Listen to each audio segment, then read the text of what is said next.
Hello, everyone, and welcome to Geek Tank, where everything is a matter of geek. We're your hosts. I'm Zia. And I'm Kay. And today we're trying a bit of a new setup. I'm going to see how this works out. We're also talking about a couple anime movies that we saw recently.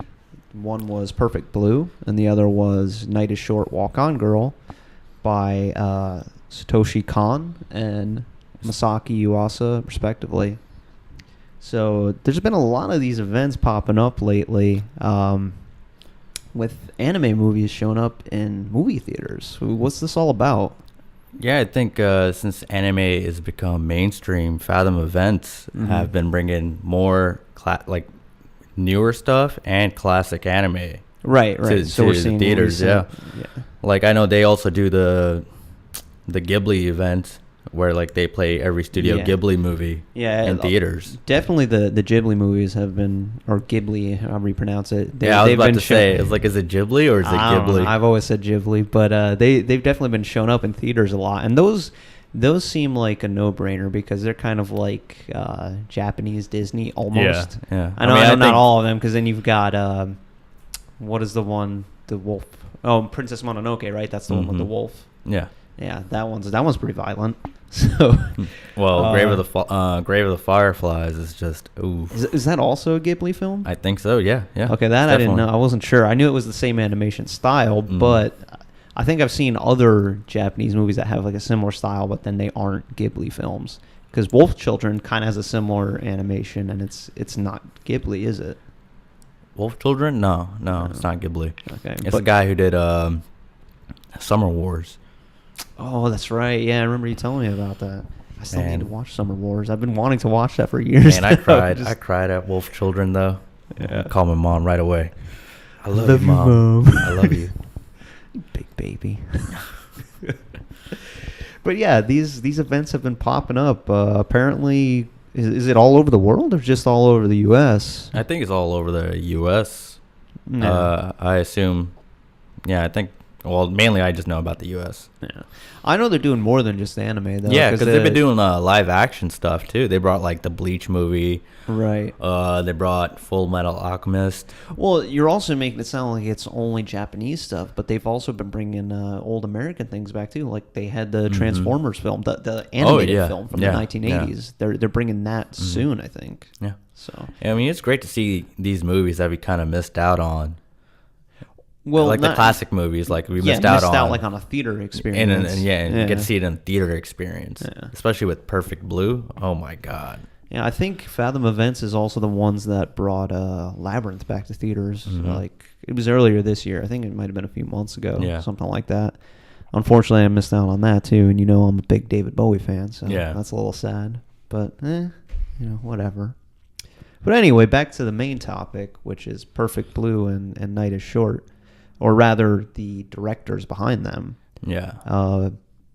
These are two similar directors in the sort of themes they tackle, but they're worlds apart when it comes to how they tackle those themes. Yeah, it's like a totally different style of telling this the thematic story. Yeah, like you've got Satoshi Kon on one end, who's super realistic, even though this is an animated film. It looks like the real world. And then you have on the other end of the spectrum, you've got Masaaki Yuasa, who's got this really wild and whimsical style on it. Like it's totally not serious for the most part, at least what I've seen of his stuff. Yeah, it's very like lighthearted. It's lighthearted. But and the thing that I like about Masaaki Yuasa is that he makes the mundane, boring stuff seem fantastical. Yeah. Especially it was very apparent in Walk On Girl, Night is Short, Walk On Girl. Yeah, I definitely picked up on that. For those that don't know though, like these guys have inspired people in the West, like big time names. Darren Aronofsky, for instance, and Christopher Nolan.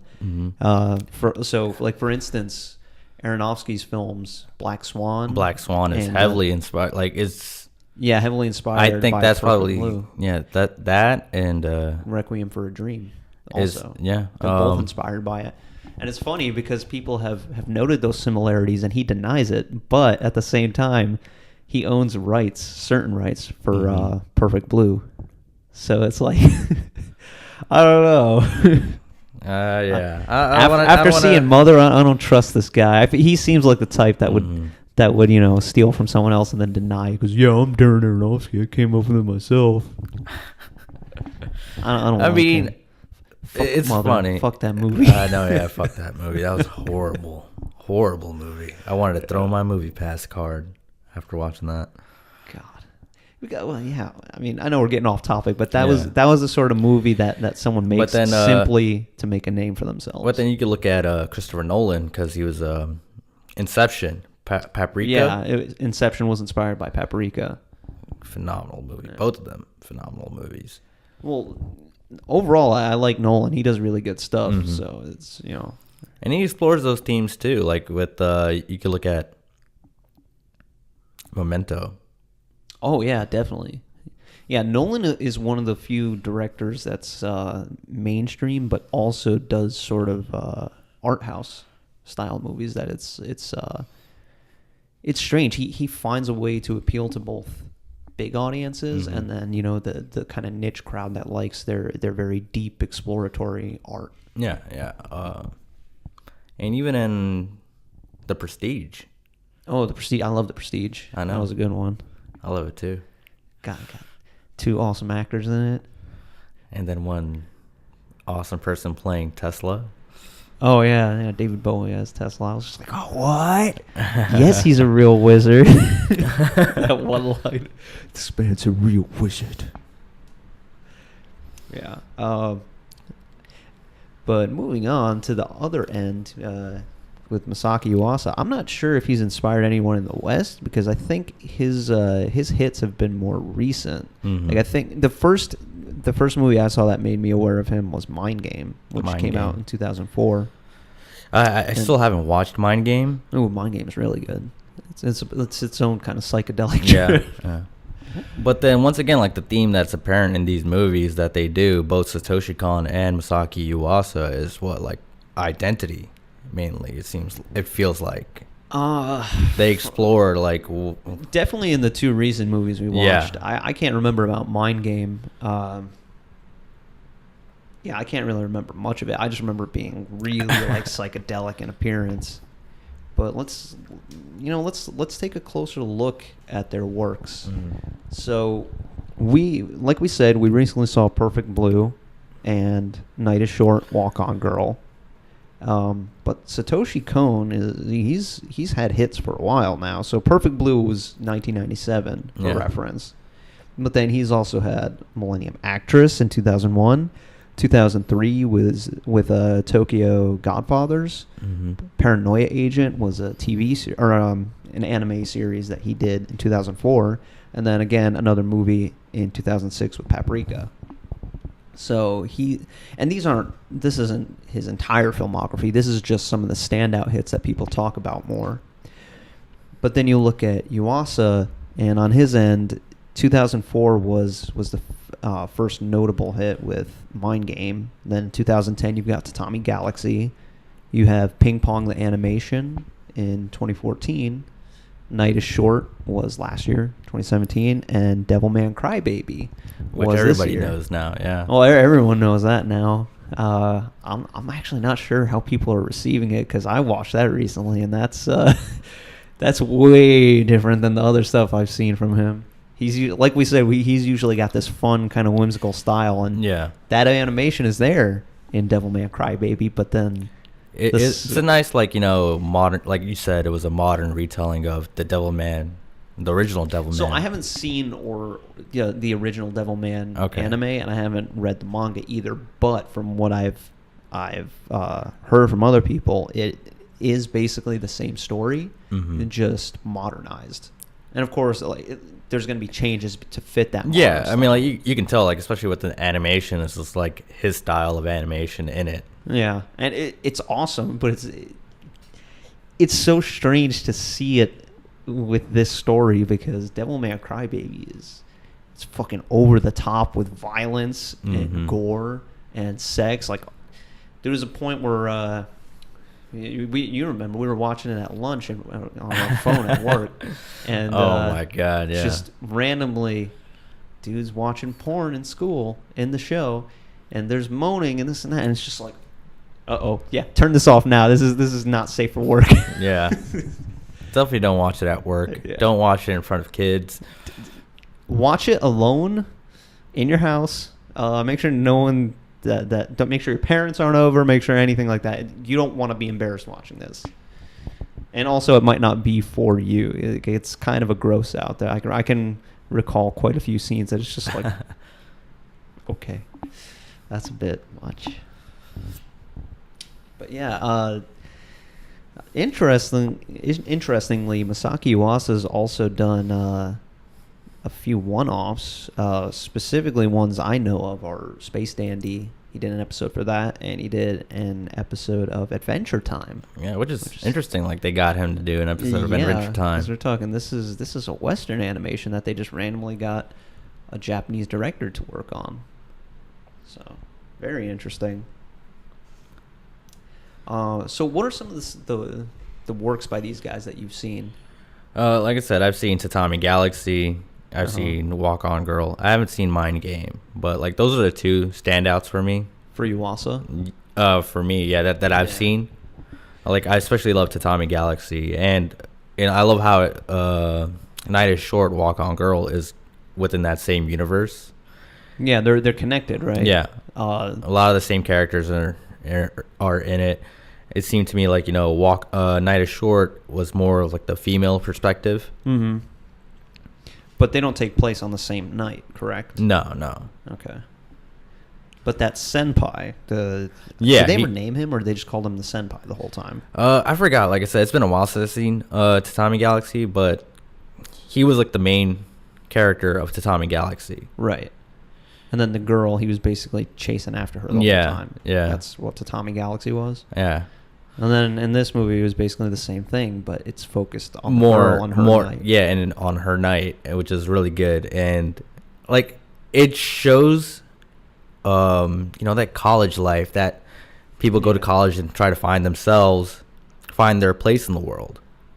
But all of this distilled into a single night. All of it distilled into, walking through town, drinking. People.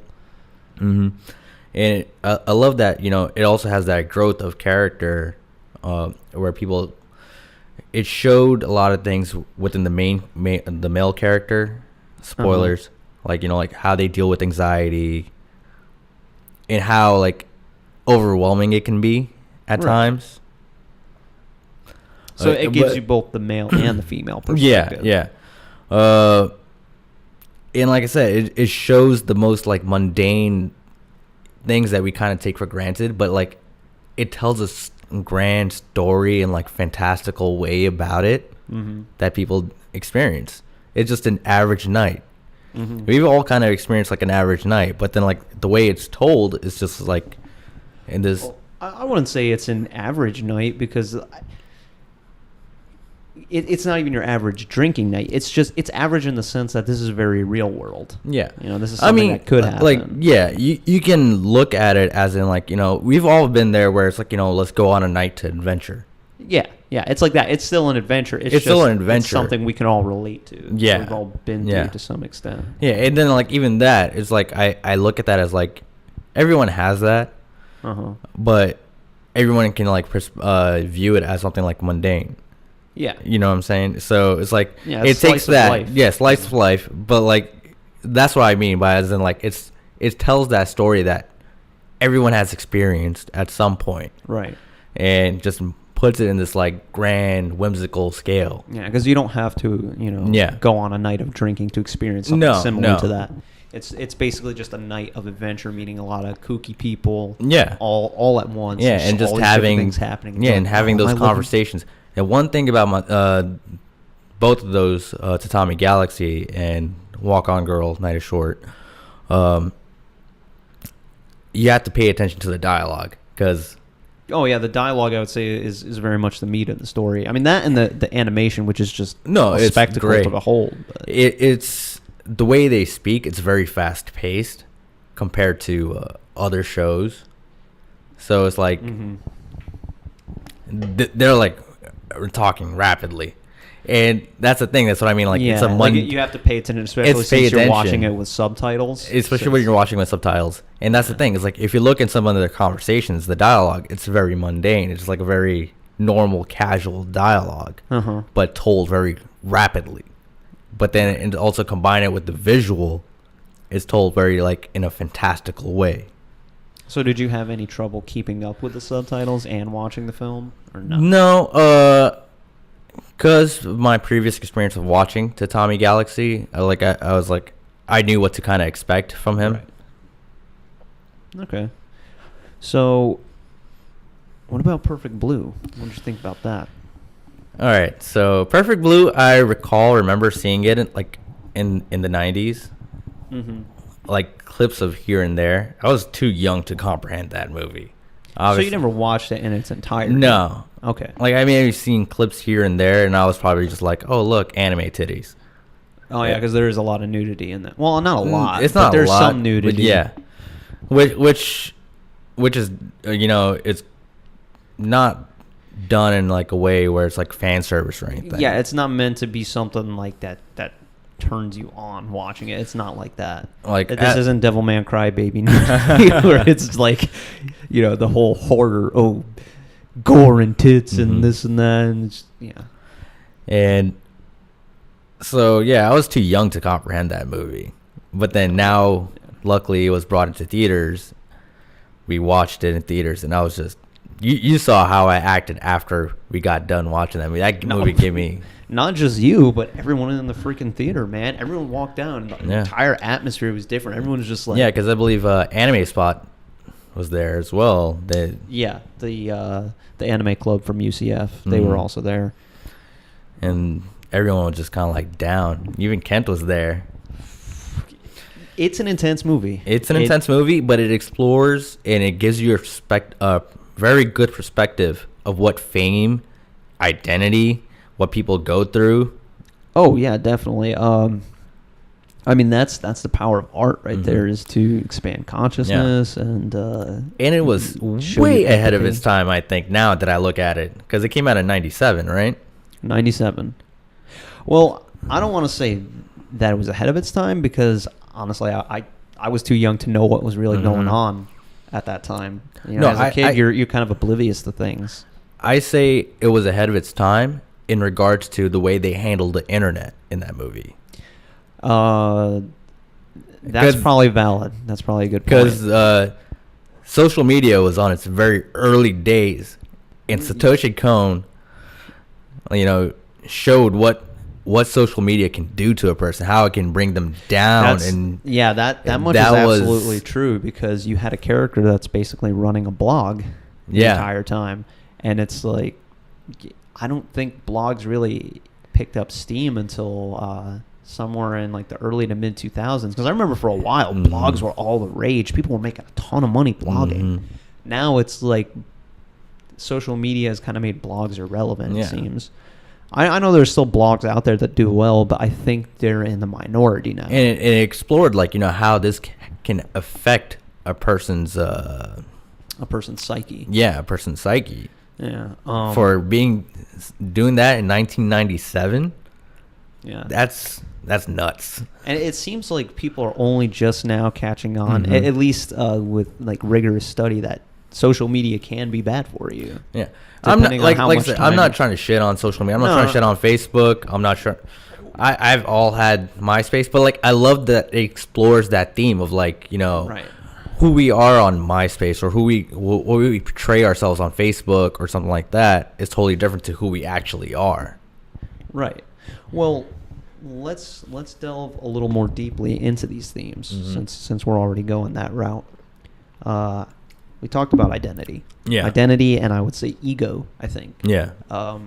Because, as you said, who we are on social media is not who we are in the real world. Yeah. In fact, I would go so far as to say that who we are in regards to what we say, like as in I am, so-and-so. I like these things. I do this. I would act like this in this situation. That's also not who we are, because in a moment you can change so... No, exactly.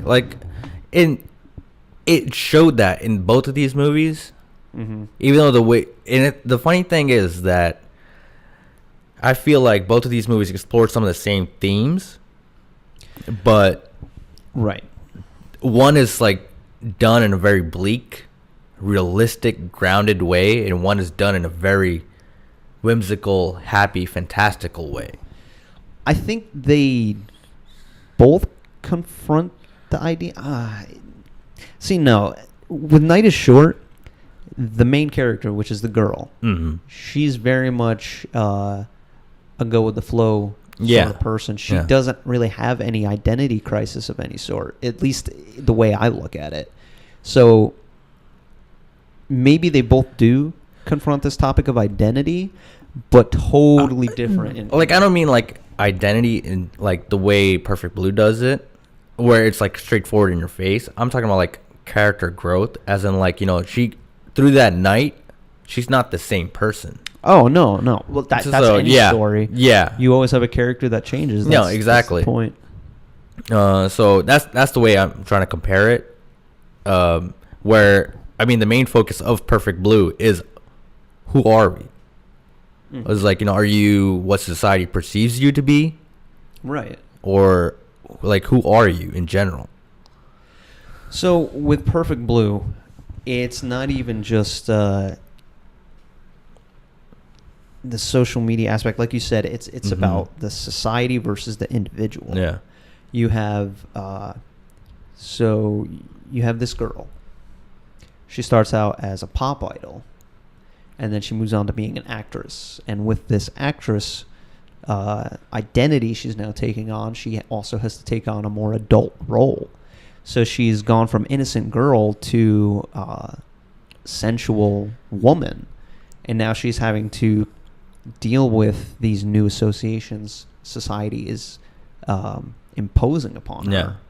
No, it gave a really good idea of, like, you know, what fame can do to a person, what the pressures of fame as well. Right. Like, I feel bad for any actress that has to like the amount of things, like, you know, that goes in their brains to enact some certain scenes, and, you know, to the what they have to put themselves through. Well, like, because with acting, you have to pretend it's real. Yeah, you have to pretend it's real. Or this is another thing that was really interesting about Kon, and apparently he does this with a lot of his works. I've noticed it in Paranoia Agent. Yeah. What else did he do? I think Paranoia Agent was the only other one I saw, but there's definitely this fiction versus reality theme where it's like, how does fiction interact with reality and vice versa? Exactly. So in the case of Perfect Blue, she's an actress, so everything that's happening to her on the set is not actually real. So again, spoilers, since we're already past that point. It's there's a rape scene, right? Yeah. She has to fake rape for this scene. And you start to see how society is like suddenly acting like she actually got raped. And furthermore, there's like this really ass backwards idea that, you know, like she's somehow sullied by that. Like it's her fault she got raped. Yeah, like her career is just going, like, people are looking at her in a different light. Like, oh, she's, you know, so-and-so. Like, you know, she does like lewd things. That's how she is. Because like even with the photographer. But then it was like, you know, it just showed you like how people's notions can have an effect on someone. Yeah, because then she's like having this whole entire crisis. Like, oh, well, people are viewing me like this. Who am I now? No, I'm a woman. No, I'm this, you know, girl. I'm really a pop idol. She's having a whole crisis of this past version of herself with the new version of herself, and she's trying to consolidate these things. And then you can also see that within the blog that a person is writing about her pop idol character. Right, because she's being stalked by the guy, and he's creating this whole entire life for the fictional version of her, which is this pop idol. Yeah, and like she starts believing into it. And that's the thing, like I think we've discussed this before, that people can tell themselves these delusions, or it's after a certain point. This is sort of like a theme that comes into play in 1984 as well by George Orwell, where it's like, if you have people in a room and they all believe you're floating, and no one else sees or believes that you were just standing on the ground, then didn't you actually float? It's sort of a metaphysical concept that what you believe is going to be the reality. So if everyone's convinced that the real girl, Mima, was just being forced into doing all these things, there's going to be that problem, because she's saying, okay, no, wait, I'm an actress, I'm doing this, but now this blog that everyone believes is me writing, they're thinking that Mima is this pure, innocent girl that's being forced against her will to do all these things. So then you have these two Mimas kind of clashing. There's the actress Mima, and then the fake Mima, and then you have the actual girl. So there's so many different things at play. No, yeah, and it's all shown in the movie. That's the cool, great thing about it. Like, you know, now, like, if I highly suggest this movie to anyone in this generation right now, right? Whether you watch anime, because it compares to any live action movie, top live action movie, I think. Oh, yeah, absolutely. Because it is so grounded in realism, even though it's, you know, there's. Yeah, it's not your typical anime. Yeah, it's not like Dragon Ball Z where everyone's flying and fighting and doing over the top things. It's basically a thriller. No, yeah, or it is a thriller. Yeah, because and it's funny because, like, you know, Kent, well, after you watched the movie, Kent said, like, "Oh, did you catch that Silence of the Lambs reference in there?" Yeah, where it's like he was telling us, he's like, you know, back then, all the dramas that they were making, because they thought Silence of the Lambs was a popular movie, it was a great movie. A lot of the dramas that they were making were kind of like based like Silence of the Lambs in Japan. Mm-hmm. So that was interesting to see, like that nod, like, hey, you know, people are just following this trend, and like he was from Satoshi Kon kind of like broke away with that. Mm-hmm. Like, I also loved like that little twist. It kind of reminded me of a John Cusack movie called Identity, right? I'm not familiar with it. So, spoiler for the movie Identity, if you haven't seen it. It's these people trapped at this like motel, and they're being like killed off one by one. So this is a thriller or a horror? It's a thriller. Okay. You come to find out that these people are actually the identity of just one person, and this one person is killing off these split personalities in his head. Okay, so it's all just figments of his imagination. He's killing them off one by one to get to the real him. Yeah. Okay.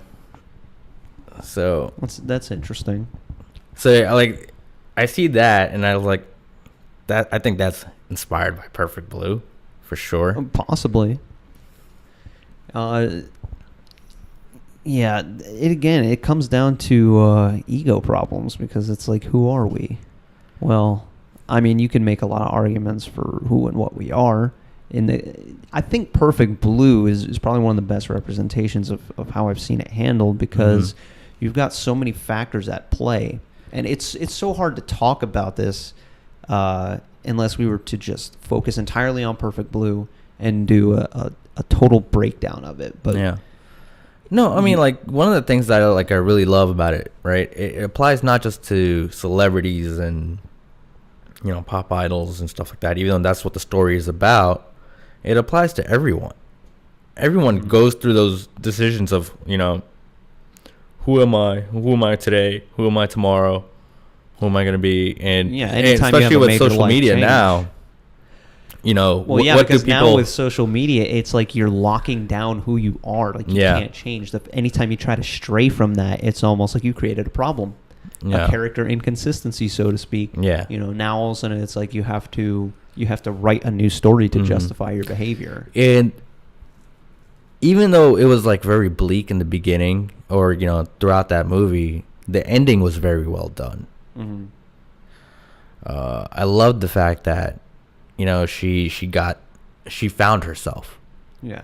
She found who she is, and she's like a much stronger person, even though dealing with so many traumatic experiences. Right. So many people telling her what to do. this is you should do this. This is good for your career. Mm-hmm. You should do that. And like we experience that every day too. Everyone experiences that. You know, everyone tells you know, hey, you should do this. You should do this, and you kind of lose your own voice. Mm-hmm. You lose yourself. You're like you just start following other people. Like, hey, you know, I guess I should do this because certain so and so said so. Mm-hmm.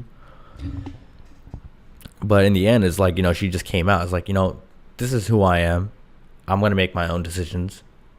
I don't care what other people think of me. Right. She stops listening to the societal influence and just follows what she believes she should do. But anyway, moving on from that, because we spent a lot of time on Perfect Blue now, and to be honest, there's no way we're going to be able to effectively break that down unless we turn this into something entirely about Perfect Blue. So let's talk a little bit about Night is Short, Walk On Girls. So much more lighthearted. If you don't want to get into the serious stuff, this is the movie to watch. See, I like how we kind of, from Perfect Blues, like we went to the dark aspect, and now we're going to like the happy, fun, whimsical, fantastic, you know. Right. So I don't really see too much identity crisis happening in this. Mm-hmm. So I don't really draw that comparison between them. The closest thing I think you could get to that is with the guy's perspective, where he's kind of having to deal with the anxiety of like, I like this girl, I want to talk to her, but no, don't talk to her because it's easier to go like hide away from the world and this and that. Mm-hmm. So I think that's as close as you really get to an identity crisis. Other than that, it's just straight up character development of someone changing as the night goes on. Well, the other characters too. But I don't think anyone has an identity crisis like that. The one guy who's like, you know, observing. Mind you, I don't know the names of these characters. Like I could barely. I don't remember the names either. I'm very bad with names. Regardless, like I'm surprised you remembered Mima from Perfect Blue, because like I don't even remember the names. I'm very bad with names. So forgive me for that. But the one guy who is super popular. Super popular. He was the one who was like observing everything from the cameras.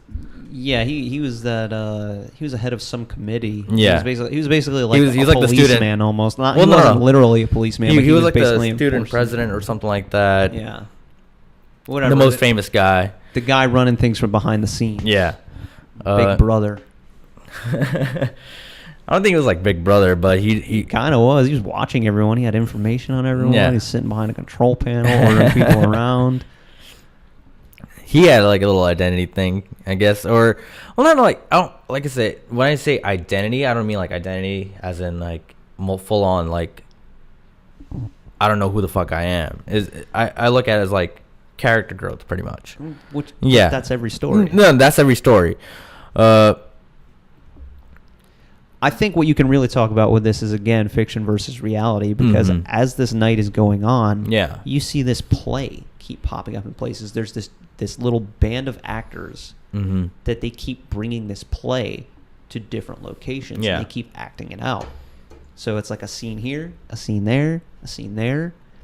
And basically this is this guy's quest to find his long lost love or something like that. And it's so funny because like he hasn't changed his underwear until he finds which is disgusting. Which is absolutely disgusting. Can you imagine? Oh my god, what that guy he's got like the worst pair of swamp nuts ever. That's just nasty, dude. I don't even want to picture that. Sometimes I just change my underwear after going to the gym. It's like, nope, got to put on a fresh pair. Well, I mean, take a shower and then you change. I'm saying like it. Anyway, but so he's not changing his underwear. He's acting out this play, trying to find this girl he fell in love with at first sight. That he hasn't synchronicity like. Yeah, if two apples fall on their heads at the same time, and he knows he's in love with this girl. Yeah, and this play is acting out his story, and he's hoping to find her at the same time. So again, it's this idea of fiction and reality kind of commingling.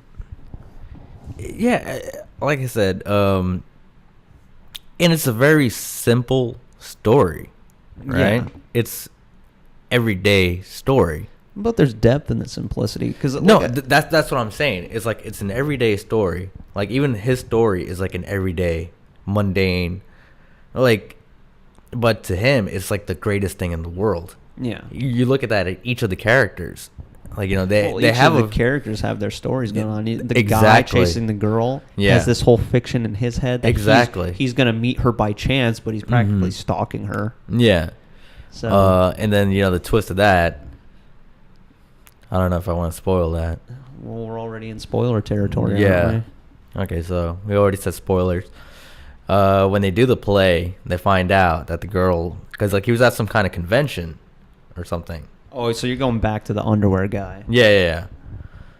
He was at the convention and he meets the girl with the apple falling on, and then when he finally enacts the final thing of his play, the girl meets him and he finds out it's not a girl.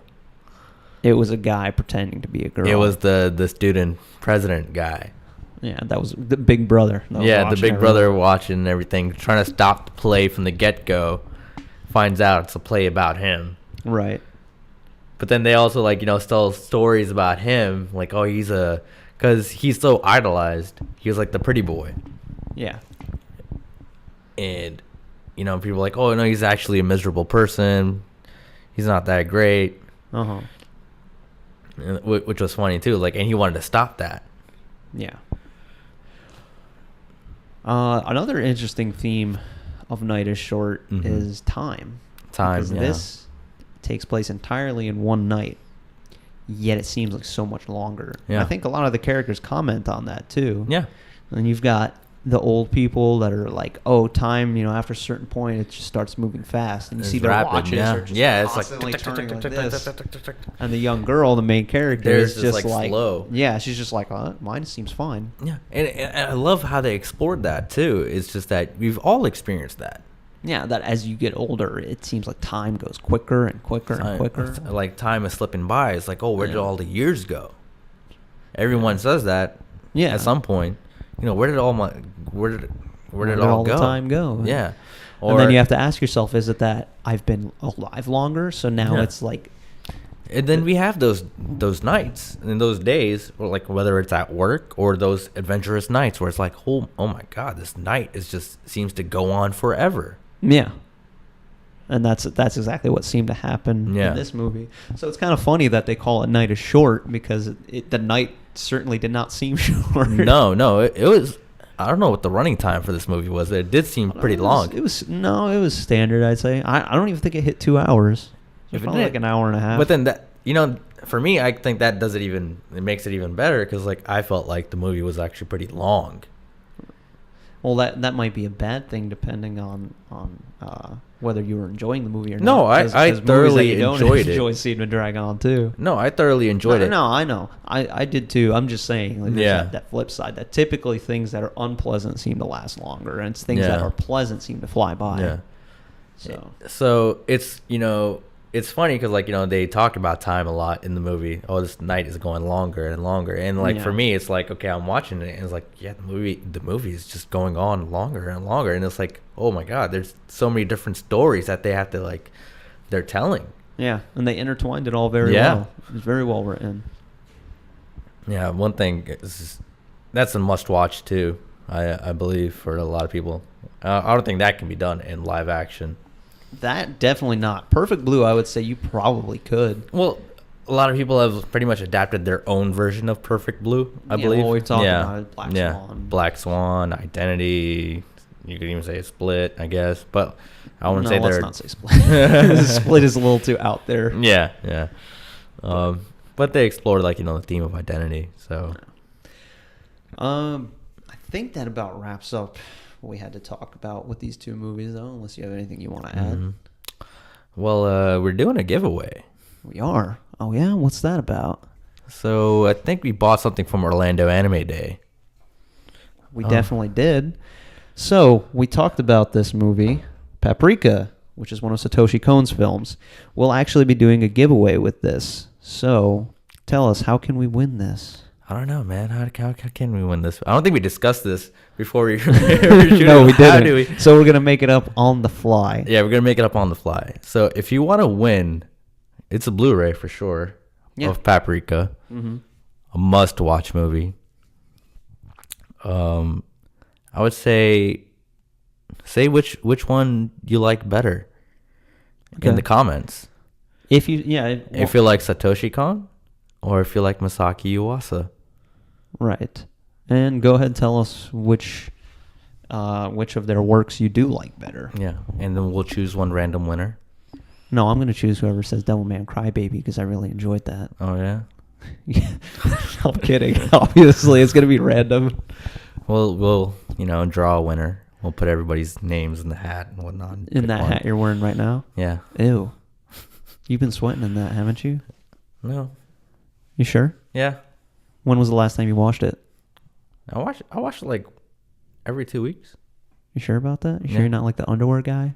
Yeah, I'm pretty sure. I don't think you're trying to throw jabs at me. I am trying to throw jabs at you. You don't wash your hands. You watch Hajime no Ippo? No, hell no. There's way too many episodes now. Why the fuck would I do that? I did. I'll beat your ass. Okay. I've actually boxed. Anyway, so this has been Geek Tank. Thank you for watching. And we'll see you next time.